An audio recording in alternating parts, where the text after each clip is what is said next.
सबसे common comment ये है कि बेसब्री से इंतज़ार कर रहे हैं, we are waiting, I mean waiting for it, I was longing to see it वगैरह वगैरह। और सिर्फ यहाँ इंडिया के नहीं, मतलब मेरे कुछ दोस्त हैं जो अब्रॉड रहते हैं, उनको भी जब मैंने भेजा ये तब सबका रिएक्शन ये था कि हमें देखना है भाई। तुमने देखा, तुमने देखा? मैंने कहा नहीं देखा भाई, जब आएगा सामने तब देखा जाएगा। नहीं नहीं, तुम तो एक्टर हो ना उसमें, तुमको तो देखने मिलता होगा। मैंने कहा ये फिल्म की तरह इसके ट्रायल्स या रिव्यूज़ वगैरह नहीं होते, ये वेब सीरीज़ है, इसका एक अपना ढंग अलग है। तो हम भी तभी देखेंगे जब आप लोग देखेंगे, जब 26 मई को ये स्ट्रीम होगा, तभी सारा का सारा हमें दिखाई हमने देगा। वही देखा जो हमने शूट किया है। हाँ, और हमको वही पता है कि वो अभी दूसरी बात ये है कि हमने तो शूट कर लिया, अब डायरेक्टर उसमें से कितना रखता है कितना नहीं रखता है वो हमारे हाथ में थोड़ी होता है। लेकिन मुझे अभी तक के 2 सीजन्स का जो एक्सपीरियंस है उसको देखते हुए नगेश कभी ओवर शूट नहीं करता और वेस्टेज नहीं करता, कभी नहीं करता। चूँकि वो खुद भी राइटर हैं, तो वो बड़ा, क्या कहते हैं उसको, माप तोल के हर चीज़ वो करते हैं। एक्टर भी रह चुके हैं। एक्टर हैं, बिल्कुल हैं, इसमें काम नहीं कर रहे हैं, बात अलग है, लेकिन वो एक्टर हैं। मैंने उनसे कहा भी कि भाई मैं भी कुछ मैं सोच रहा हूँ बनाना वेब अच्छा। सीरीज़, तो मैं चाहूँगा कि तुम उसमें काम करो। तो तुम क्या, उसने मुझे पूछा क्या बदला लेने की कोशिश कर रहे हो क्या? मैंने कहा नहीं नहीं नहीं, तुमने तो मुझे टॉर्चर नहीं किया, तुम्हें बदला कैसे लूँ? On the contrary you have given me such a good role और सच अ कैरेक्टर जो मैंने इससे पहले कभी की नहीं थी। जी। लोगों ने तो मेरा इस्तेमाल हमेशा एक गुडी गुडी, एक उस ज़माने में जब मैं एक्टर, मतलब एडल्टहुड में जब मैं एक्टर बना था, तब बहुतों को मैं अपने घर का लड़का ऐसा महसूस उनको होता था, यू सी। तो ऐसी इमेज रखने वाले को आप उसके उसकी इस उम्र में ऐसा कैरेक्टर देते हैं और ऐसा शेड देते हैं कि जो कि लोगों ने नहीं देखा है और मैंने किया भी नहीं है। तो something which you have not done, actor को करने में बहुत मज़ा आता है। अब वो कितना अच्छा करता है कितना नहीं करता है ये उसकी काबिलियत पे डिपेंड करता है, लेकिन अच्छा ज़रूर लगता है। मैं पैदा हुआ था एंड व्हेनेवर हम सीन करने बैठते हैं तो उसके पहले 2-4 मिनट बात करने का मौका मिलता है, सीन के बीच में कुछ बात करने का मौका मिलता है। I have always learn from him, I have always learn something or the other, I have always learn और गेंड थोड़ा एक्सपीरियंस जो इनका है वो जो शेयर करते हैं, तो बहुत मज़ा आता है सर के साथ काम करने में। और वैसे ही जैसे हम सीन में अंदर अंदर चले जाते हैं तो कुछ कुछ सीन में कभी मेरा पलड़ा भारी होता है, कभी इनका, तो उसमें ही इज़ वेरी ग्रेशियस। थोड़ी झिझक होती है कि मैं ऐसे कैसे करूँगा, ऐसे बोलूँ वैसे बोलूँ, सर को जाके मैं नागेश सर को जाके मैं आहिस्ते से पूछता था सर मैं ऐसे करूँ, तो he would be like don't worry आप करो। And he was always gracious and इंशाल्लाह उनके साथ और काम करने का मौका मिलेगा। इन्होंने बोला है कि कभी न कभी ये मुझे मौका देंगे, तो आई एम जस्ट रिमाइंडिंग मैं हिम। एक चीज़ और बताना चाहूँगा एजाज़ के बारे में। Ejaz is an A class dancer और ये पहलू एजाज़ का लोगों के सामने नहीं आया है। और मैंने भी जाना, जब हम साथ में काम कर रहे थे तभी मैं ये जान पाया ना, देखा तो नहीं है मैंने कुछ भी, लेकिन जब एक एक बातें मैंने, क्योंकि मैं भी क्यूरियस हूँ अपने साथ जो काम कर रहे हैं वो अपनी ज़िंदगी में उन्होंने क्या क्या किया है, क्या जानकारी होती है, तब मुझे पता चला इस एस्पेक्ट के बारे में। तब से मैंने दिमाग में एक चीज़ रखी है कि मैं एक ऐसा कैरेक्टर एजाज के बारे में सोचूंगा जिसमें कि उसकी ये एबिलिटी है, उसका ये टैलेंट लोगों के सामने आई एम वेटिंग है। नहीं देखिए, एक्टर ने एक्टिंग करना ये एक्टर का काम है, लेकिन एक्टर से अच्छा काम निकालना ये डायरेक्टर का काम है। और वो करने वाला डायरेक्टर अगर मिल जाए किसी एक्टर को, तब उसको कोई किसी लॉटरी वॉटरी की ज़रूरत नहीं है। एक्टर को क्या चाहिए, उसके अंदर जो, क्योंकि एक्टर को खुद नहीं पता होता उसके अंदर क्या क्या है, वो तो अपना बेस्ट देने की कोशिश करता है, लेकिन अंदर भी ऐसी चीज़ें छुपी हुई होती हैं जो उसको नहीं पता है कि है, तो वो कैसे बाहर निकालेगा? Director is the person who can find that out. Director has the vision. You know what is vision? To see something invisible. You know. अब नगेश ने जब ये सोचा था ये बनाने का, तो उसका विजन था ना, देख थोड़ी रहा था, वो है ही नहीं सामने, लेकिन उसको दिख रहा है, वो विजन है, दैट इज विजन। और जिस डायरेक्टर को विजन हो वो डायरेक्टर एक एसेट होता है, उस प्रोडक्ट के लिए भी, प्रोजेक्ट के लिए भी, और इवन एक्टर्स के लिए भी। और दूसरी चीज़ क्या होता है, अच्छा डायरेक्टर का साइन की बताऊँ मैं आपको, क्या ठीक नहीं है ये वो जान पाए और बता पाए कि देखो ये सब कुछ ठीक हो रहा है, लेकिन ये वाला जो पोर्शन कर रहे हो ना, इधर गड़बड़ है, इसको ज़रा थोड़ा सा सुधारो, ठीक हो जाएगा। वरना नाम नहीं लूँगा, लेकिन कुछ डायरेक्टर आके बोलते हैं यार एजाज बहुत अच्छा है लेकिन कुछ कम है, वो बात नहीं है। वो बात नहीं है, तो ज़रा वो देख लो तुम।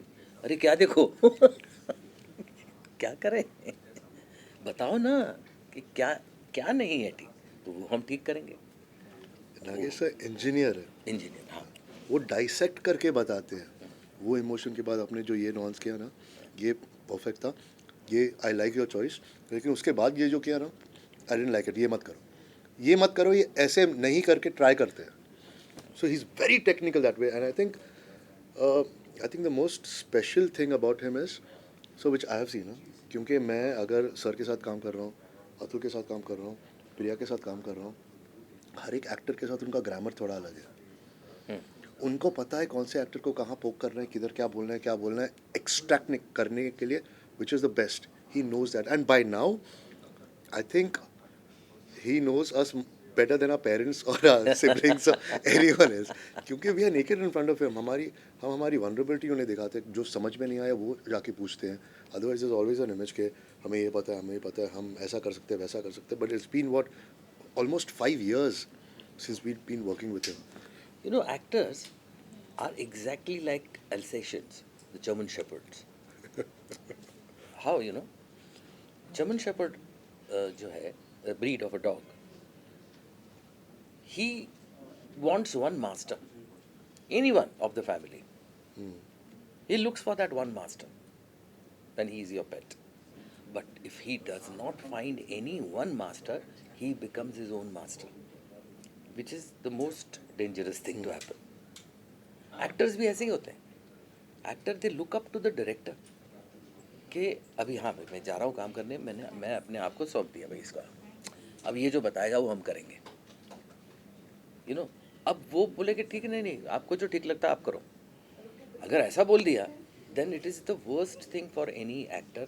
और डर फिर रहता है वो- अंदर हाँ, कि मैं क्या कर रहा हूँ, क्या? गलत कर रहा हूँ, सही कर रहा हूँ। you know, और फिर वो अपनी मर्जी से करने लगता है, तो वो ज़रूरी नहीं कि अच्छा ही हो, अच्छा कोई बोलने वाला नहीं है कि ये ठीक नहीं है, ये मत करो। तो एक अच्छा डायरेक्टर मिलना is a boon to any actor. And we have one. हाँ, नहीं क्या है, उसके सामने बोलेंगे तो लगेगा चमचागिरी कर रहे हैं तो ऐसा तो है नहीं, लेकिन फैक्ट है, और मैंने स्टेटमेंट है मेरा ये। सीज़न 1 में मेरा बेटा इन्होंने मार दिया। सीजन Season 2 two में में, इनका बेटा मेरा बेटा इन्होंने मार दिया। इन्होंने एक्चुअली नहीं मारा बट काइंड ऑफ मतलब I was responsible for Yeah. It. But the thing is that के सेकंड सीजन में एक ऐसे जंक्चर पे कहानी आके खड़ी है जहाँ पे ये दोनों टूट चुके हैं अपने अपने जो कारण है उसकी वजह से। तो इसके आगे अब कहाँ जाएगी कहानी, तो ये उत्सुकता बहुत है। जब सेकंड सीज़न रिलीज़ हुआ था बहुत सारे लोगों ने देखा था, और तब भी काफ़ी लोग पूछ रहे थे कि अब हमसे रुका नहीं जा रहा, आप कब ला रहे हैं थर्ड सीज़न। तो मेरे ख्याल से नागेश और रोहित जो हमारे, मतलब नागेश निर्देशक भी हैं और लेखक भी हैं, और रोहित जी ने लिखा है उनके साथ, तो उन्होंने जिस तरह से कहानी को आगे बढ़ाया है, एक तो अहम सवाल उसमें ये है कि ये जो दोनों हैं जो एक दूसरे के इतने खिलाफ थे दोनों सीज़न में, अब इनका रिलेशनशिप कैसे होगा, ये कहाँ जाएंगे दोनों एक दूसरे के साथ, ये जो पर्सनल चीज़ है। और दूसरा है ऑफ कोर्स पॉलिटिक्स, तो उसमें फिर जो अंदरूनी जो उनके दुश्मन हैं वो तो हैं ही, जैसे गुरव हैं, लेकिन फिर और भी दुश्मन इसमें हैं जिनसे इन दोनों को टकराना पड़ता है। तो मुझे लगता है कि बहुत ही एक तरह से जो लोगों को चाहिए था कि ये कहानी वैसे ही उसी रफ्तार से आगे बढ़े, तो मुझे लगता है कि उसी रफ्तार से बल्कि उससे थोड़ा ज़्यादा ही कहानी दिलचस्प है। आई थिंक नागेश सर के बारे में कहूँ तो वो बहुत प्रिसाइज तो हैं ही, लेकिन वो ऑप्शंस भी ट्राई करते हैं। ऐसे नहीं है कि उनके दिमाग में जो टेक है अगर आप वो कर दे परफॉर्म तो वो रुक जाए। वो कभी कभी वेरिएशंस ट्राई करते हैं कि हम ऐसा हमने किया है लेकिन क्या हम ये ट्राई करके देखें, और ये आपको भी वो मौका देते हैं कि अगर आपको कुछ ऐड करना है, आपको कुछ अलग तरीके से ये टेक करना है, एक सेफ्टी का हमारे दिमाग में जो है वो हो गया, लेकिन इसके अलावा अगर आपको लगता है कि आप किसी अलग तरीके से इसको परफॉर्म कर सकते हो तो वो ज़रूर मौका देते हैं। And I feel that I mean it is very nice because it is very actors को सोचना पड़ता है, एक्टर्स को उनके किरदार पर काम करना पड़ता है। And every time you come and work with Nagesh sir, he makes sure that he will work on those every small detail of that character. So it's been a brilliant experience working with him. मुझे ये लगता है कि जो कह रही है प्रिया, इस बार उन्होंने थोड़ा सा ज़्यादा ही पुश किया है अपने आप को और हम लोगों को भी जहाँ तक वेरिएशंस का सवाल है। तो कुछ तो ऐसे सीन्स रहे हैं जिनमें तो इतने ऑप्शंस उन्होंने करवाए हम लोगों कि से, कभी कभी हमें पता नहीं हाँ, चला भी एडिट में लगेगा क्या तो और उसके बारे में बात भी हुई थी आपकी एक बार। एंड एक्चुअली उससे। I remember it is your and my scene. तो सी ये जो फॉर्मेट है ना, इसका यही मज़ा है कि मतलब ये 4 साल से हम लोग ये कर रहे हैं और यही किरदार निभा रहे हैं हम 4 साल से। नागेश सर भी हमारे साथ 4 साल इस पे काम कर रहे हैं, राइटिंग पे, और आपको लोगों का भी फीडबैक मिलता है कि क्या वर्क कर रहा है, क्या नहीं कर रहा है, एक्सपेक्टेशंस पता चलती हैं आपको, और इन सारी चीज़ों को लेकर आप आगे बढ़ते हैं। पर्सनल तौर पे भी आपका अनुभव बढ़ रहा है, ज़िंदगी का, तो एज एन एक्टर भी आपका अनुभव बढ़ रहा है। तो इसलिए ये फॉर्मेट बहुत एज एन एक्टर आपको सेटिस्फैक्शन देता है कि आप एक्सपेरिमेंट कर रहे हैं, आप खुद को पुश कर रहे हैं। तो मुझे लगता है कि I am really happy as an actor with this format. हमने बहुत इन्जॉय किया ये किरदार, इस किरदार को निभाना भी, इस सेट पे जाना भी, नागेश सर के साथ काम करना भी। बट नागेश सर का सेट ये बहुत डिसिप्लिन सेट होता है। जो भी मजाक चलता है वो अगर हमारे पास जेन्युइनली बहुत टाइम है 2 सीन के बीच में तभी होगा, लेकिन वो रेयरिटी होती है। और सीन्स और सेट का माहौल बहुत ही डिसिप्लिन रहता है। आप आते हो, लाइंस करते हो, रिहर्सल करते हो, परफॉर्म करते हो, और जब एक्टर परफॉर्म कर रहे हैं, जब सीन शुरू है, टेक चालू है, तब सेट पे कोई नहीं बोलता, किसी के फ़ोन नहीं बजते, सब लोग शांति से सिर्फ परफॉर्मेंस देखते हैं। एंड आई फील ऐसे डिसिप्लिन में we had lot of fun, ये मैं नहीं बोल सकती, but we had lot of fun shooting and working on these characters that we genuinely did, because ऐसे किरदार मिलना, उनको निभाना और उनको परफॉर्म करना, और वो परफॉर्मेंस का जो मज़ा है वो हमें बहुत मिला। बाकी की सारी मज़े तो हमने वैनिटी वैन में ही टाइम पास किए। और ये इसलिए होता है, जो ये नागेश सर के सेट की बात कर रही थी, जैसा मैंने कहा कि नागेश सर हैं, हम लोग तो हैं ही 4 साल, उनकी ऑलमोस्ट पूरी टीम वही है, उनके जो असिस्टेंट्स हैं, और ये रेयरिटी है, इतनी आसानी से नहीं होता कि आपकी जो पूरी टीम है असिस्टेंट्स की या बाकी लोगों की, वो वही बरकरार रहे। ये मेरे ख्याल से एक उदाहरण है कि आप किस तरह से पेश आते हैं एज अ पर्सन, इसीलिए लोग आपसे जुड़े रहते हैं। और एक्टर्स और डायरेक्टर्स का तो ठीक ही है, क्योंकि हम तो कमिटेड हैं, क्योंकि हमारे चेहरे हैं तो दिख गए हैं, लेकिन ये टीम का साथ रहना बड़ा ज़रूरी है, और इसीलिए ये जो डिसिप्लिन कह रही हैं वो रहता है सेट पे। राइटर्स से पूछना पड़ेगा, बट मुझे ऐसे कुछ इस सीरीज़ के बारे में सुझाव कभी इनबॉक्स में, नहीं तो इंस्टाग्राम DM में कमेंट में कभी आया नहीं है जेन्युइनली अबाउट दिस सीरीज़। लोगों को वो सेकंड सीज़न इतना पसंद आया कि मुझे लगता है कि शायद तीसरा सीज़न आने में जितना वक्त गया वो बहुत ही रेस्टलेस हो गए। वो मुझे बस इतने ही कमेंट्स आए कि कब ला रहे हैं थर्ड सीज़न, कब ला रहे हैं थर्ड सीज़न। सो अब आ रहा है थर्ड सीज़न 26 मई को, देख लीजिए। मेरी एक बहुत करीबी दोस्त है, वो जैसे ही सेकंड सीज़न ख़त्म हुआ तो उन्होंने मुझे फ़ोन किया और कहा कि थर्ड सीज़न में ना ये होने वाला है। तो तब तक तो हमने लिखा भी नहीं था वो सीज़न, हमें पता भी नहीं था। तो आई एम श्योर जब वो ये थर्ड सीज़न देखेंगी तो ज़रूर मुझे फ़ोन आने वाला है कि देखा। एक चीज़ एक्चुअली है, सेकंड सीज़न की एंड में एक खाली कुर्सी दिखती है और पूर्णिमा गायब हो गई है, पता नहीं कहाँ पे।